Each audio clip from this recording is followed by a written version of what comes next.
how a successful entrepreneurial couple built an amazing real estate and note investing business. Stay tuned.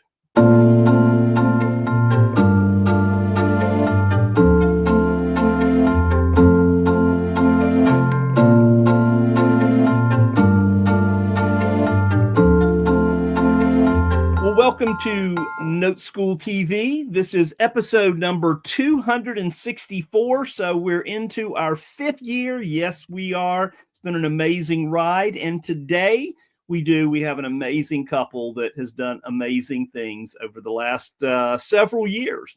So without any further ado, let me go ahead and bring on my friends, NoteSchool members, Marishka, Pilch, and Larry Gill. Wow, thank you for that amazing introduction, Joe. I think you must be talking about somebody else. Yes. Right? Good morning, guys. No, you know what? I have certainly always admired you two and the relationship you guys have together, and then the relationships that you have around the country with all these NoteSchool people and all of the people you have in your other business. I've just stood back and admired you guys. Oh, well, thank you. Well, Well, thank you. relationships is really what it's all about, isn't it? The relationships and the community is, well, that's the big thing. So, and we'll talk a little more about that here in just a minute. We've got Note Expo coming up here in 2 days, guys. So, it's a thing. It's a thing. So, guys, let's talk about first. So, you go. I know your story, but for our viewers out there, share a little bit with us about what you guys were doing before you got into really real estate and note investing. Yeah. Well, I mean, we both were.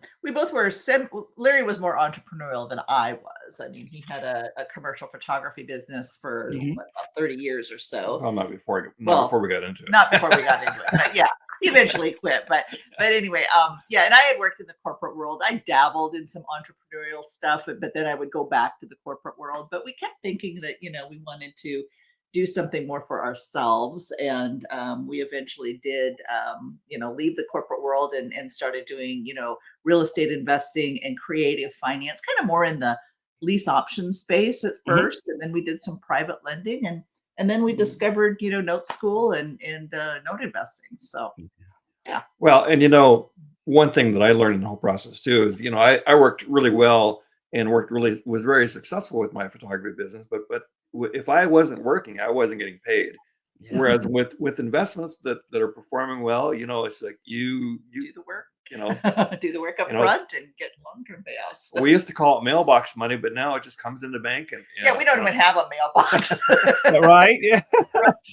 We need to come up with a new name for that. Direct we do. So yeah, whatever that looks like, right? So yeah, I always say, the note business, and if you have, you've got successful lease options and things like that, you do the work once and you get paid for a long time. And there is nothing better. Yeah. And what's fun is when you can kind of combine those and have your lease option then turn into a seller finance note. And be the bank in the whole process. Yep. And be the bank in the whole process. That's right. So when you guys were, starting and all of that, what was kind of your biggest pain point? What do you think it was that kind of was the piece that, if you had that one more piece, what would that be? But how did we figure that out? Well, we I don't know that we were necessarily thinking in that way that something was missing, but sometimes we're the sort who we recognize an opportunity and we go, wow, that could be really cool. And so that's, I think, kind of more of how it was for us. And then when we started with NoteSchool, I mean, we started pretty safe and simple. We followed the recipe that Eddie laid out for us of buy some performing notes and sell a partial to an investor, and that was great, But well, and we saw some amazing people at NoteSchool that were part of the community, and it's like I've always said, and we've always believed this too, is we've always had coaches, and we've always surrounded ourselves with people that are smarter than we are, and so when we want to learn something, we hang out with the really good people, and we That's the value really is, there's the real estate investing world, and then there's the finance world, and that's just a whole different world. Mhm. And people who, they might be brilliant at real estate investing, but they don't even get that there's this whole other universe, Right. called Mhm. notes and creative finance and all of that. And oftentimes really smart people will look at it and say, "What is it that you do?" We don't Yeah. quite get it. And it's funny too, it blows me away that I was actually, one of my really good friends who owned a successful insurance business, when he reached out to us and said, "Can anybody buy notes? And can anybody invest in notes?" It's like, well, yeah, it's like, it's, That Yeah, I mean, that's the thing is like it seems like it's something that's out of reach, Yeah. but it really isn't. And so if you have, like an idle 401k or just some, money from something, an investment that you got back or that you've saved or what have you, you can buy notes and become the bank. yeah. If you have rental properties and you say, "You know what? I'd like something that's more passive," Mhm. you can sell with seller financing and create your own notes and become the bank. So really, it's accessible to just about anybody. It is, and however you say it, niche or niche, right? It is that business that is kind of that. It's right there on the outside, but it is so when you learn it, it's so profitable, and it just opens up so many different avenues. And So many you different guys were avenues. talking about time freedom, before the show, and that's the big thing, right? Yeah, yeah. That's really, I think, what most people are looking for. There might be people who are happy with their career. Mhm. Although, there's a lot that's in turmoil right now, and who knows how long some of those careers Mhm. will be around. But I think that's something that we're all seeking is kind of that peace of mind and knowing that even if I'm not, actively working, I still have money coming in. And I think that's the thing that a lot of people are looking for and don't even know where they can find that. That's it. That's it. And really with kind of the way things are in flux right now, it sure would be nice to have an extra income coming in, Mhm, right? mhm. Nobody's gonna turn that down. Yeah, for sure. So Right. tell me, how people always ask, well, how did you find Note School? How did you end up with, here in this community? Yeah. Well, we used to go to meetups and we used to go to, real estate investing clubs and groups and stuff. And that's where we first met Eddie Speed. Is Yeah. back in the day, he was going out to the, I think he's doing Mhm. that a little bit still, but he was going out and talking about what he did and we were just kind of we were Mhm. captivated. I mean, not only is he just a really engaging guy and has some great stories to tell, but some of the deals that he was talking about and how he put them together, and we're like, oh my gosh, this is brilliant. And I used to actually originate mortgage loans, and I thought to myself, Yeah. why did I never think of this? I mean, I was trained to think that only banks do loans, and Yep. and, Yep. and I think that the banks actually do that intentionally. Yeah, yeah, that's for sure. They also do it. The other intentional thing they do is that, you know, loans are preloaded up front with all the interest, right? So that was a brilliant stroke as well. Right? And you guys make a good team because you did have that background. And then Larry, you had a really strong with your photography business. So you had some marketing background as well, which has carried you very far Oh, also. yeah. So yeah, I Mhm. mean, Yeah. Yeah. Yeah. when I want to know something about how to advertise something on Facebook Marketplace or something like that, Mr. Larry Gill is the go-to guy. Just Oh, saying. great. The phone's gonna be Yeah. ringing now. Thanks, Joe. So thinking back, what was your yeah, that's a blessing and a curse, is it not, Right. Larry? Right, right. So what do you think your first big win was that solidified this with you to say, you know what, this could really work. This kind of could really we could do something with this. Yeah. So, before we joined Note School, we actually were doing some private lending for, Mhm. for flippers and rehabbers and that sort of thing. And we'd lend to businesses and so forth. But it's like, man, it always felt like it's a crapshoot as far as, is this deal going to actually work out? And does this flipper really know what they're doing and so forth? Is the deal really going to work? And And the beauty of like basically when we're buying performing notes or even non-performing notes is like, people are living in the house, they're taking care of it, and the paper's in place and everything else. And if you do your due diligence up front, you don't really have to worry about that as much. Even like it's crazy. Like even during COVID, all of our notes paid. We didn't have any notes that went non-performing, and because it's like I didn't either. Yeah. But I think the thing that kind of expanded, at least for me, my comfort with the whole note business is, we started out buying performing notes because those were safer and easier. Sure. And I mean, you have to do the work, of course, but there's some kind of built-in protections there. But I wanted to kind of expand my horizons, and I saw somebody on the stage one time at Note Expo talking about these 3 non-performing notes that he bought that were super cheap. And I thought, oh, shoot, if I could find a super cheap one, So our first non-performer that we bought, I think we paid like $2,500 for. I mean, we spend more than that on a 4-day weekend, right?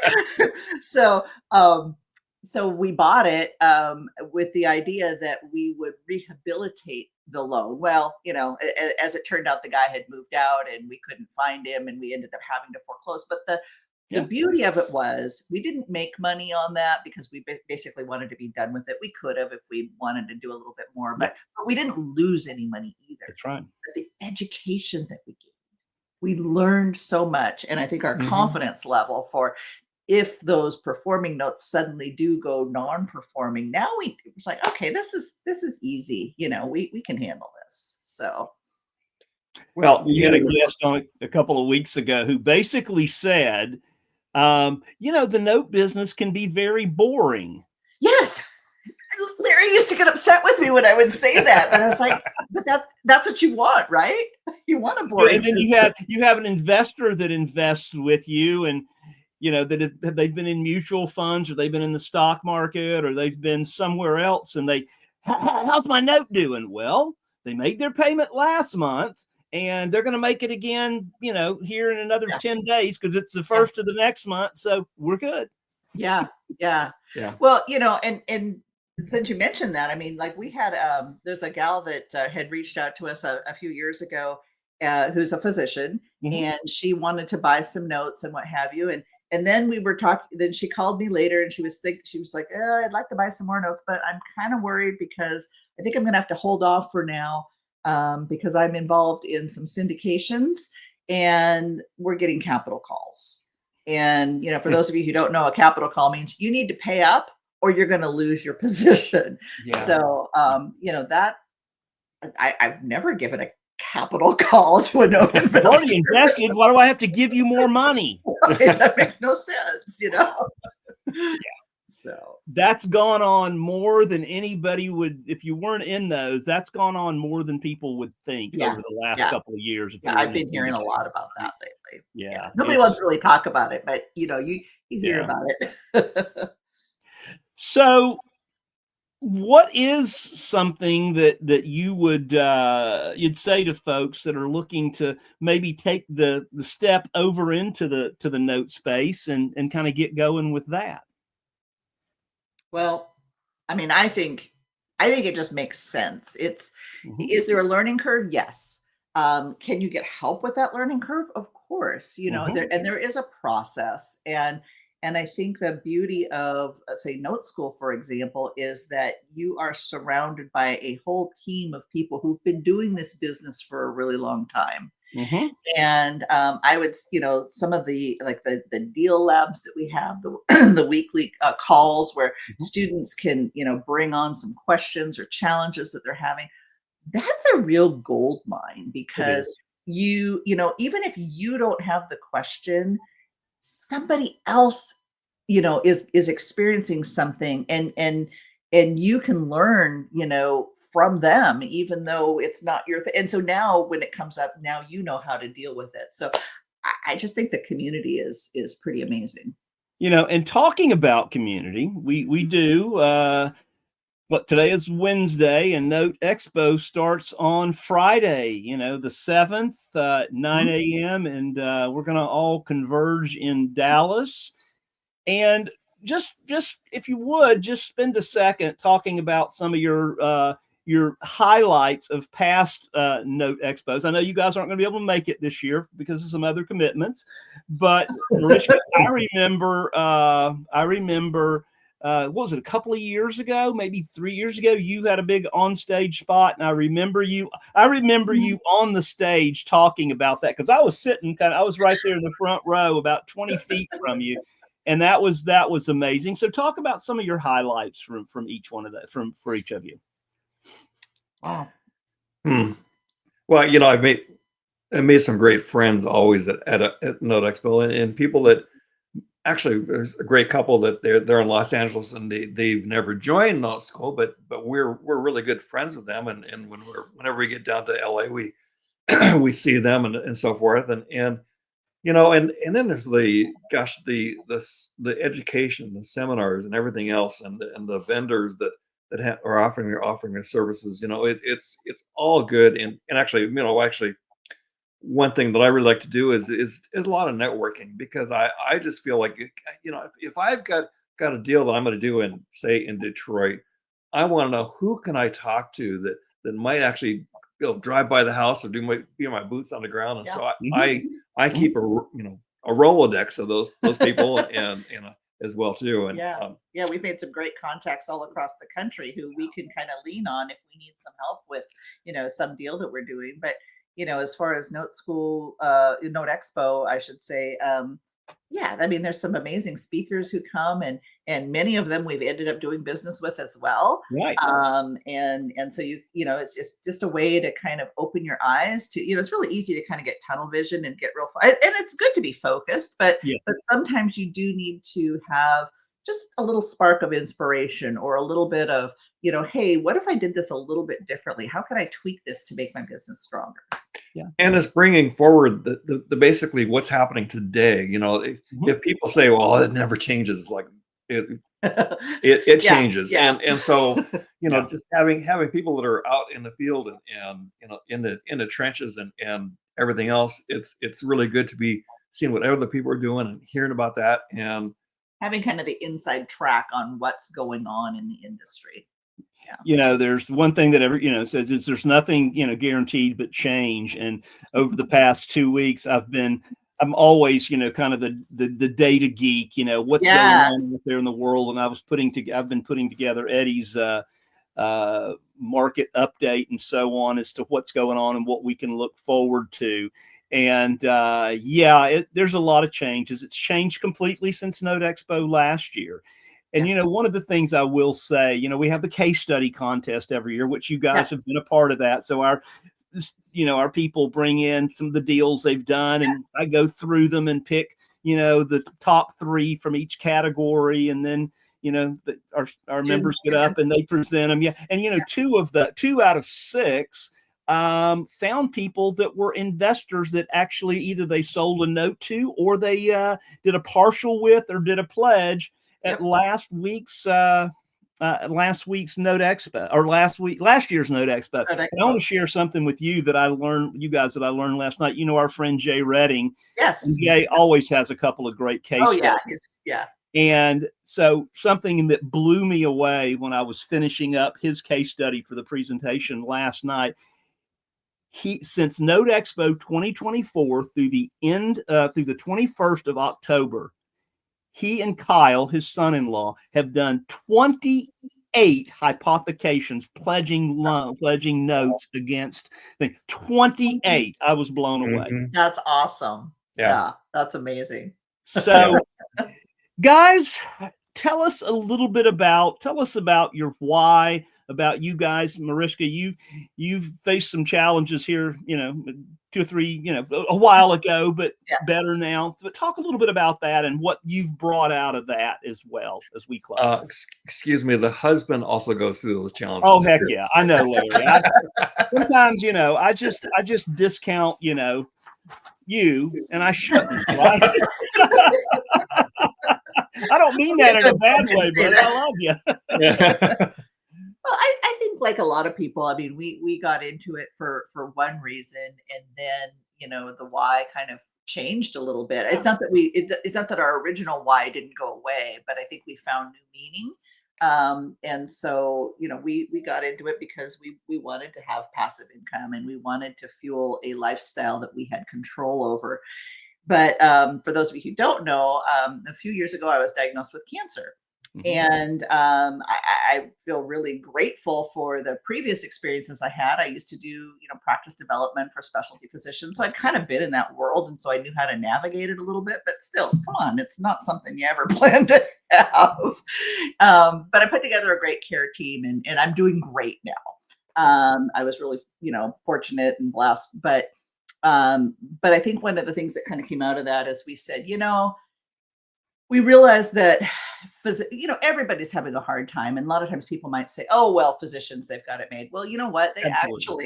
They're really struggling. And especially in the last several years, there's a lot of docs who are really, really struggling. Burnt out. Burned out. The whole COVID thing, just burned them out.